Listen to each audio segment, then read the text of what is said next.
Morning all. Thought it worth giving a quick introduction to suspension bushes, rubber bushings, spherical bearings. What else are they called? Silent blocks. I've heard them called lots of different things, but at the simple end of the spectrum, something like this. I mean, it's a rubber tube, really. It looks pretty basic initially, although actually that's phenomenally precise. This is an exhaust mount that we developed for a supercar company. But as I say, it's a simple rubber tube. At the more complicated end of the spectrum, we've got stuff like this. You can see that. Now, we would call that a spherical bearing. It's effectively the same thing as this, but this comes with the inner and outer metals already built into it. And put it down because it's really heavy. This is for rail suspension, by the way. There's a bit more that's gone on in the design process for that, but what it does is a glorified version of the same thing this does. Just built for a different scenario, different forces.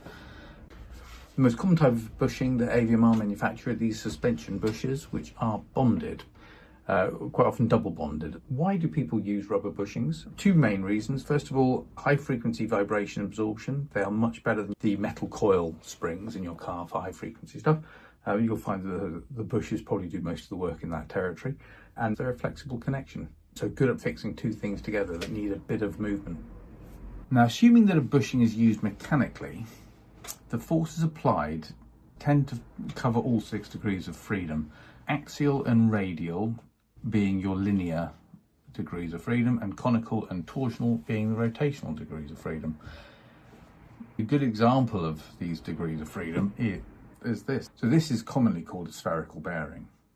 All 3 linear degrees of freedom have been pretty heavily restricted. It's only used for rotation in the other 3 degrees. Ooh. God, it must be like, I don't know, 8 kilos. The largest bushing AVMR currently make is about 56 kilos. It's in that territory. I forget exactly, but it's big. And the smallest ones we make are a few grams. So there you are. Quick intro to suspension bushings. Yeah, got any questions, drop us a line, avmr.com. Always happy to help.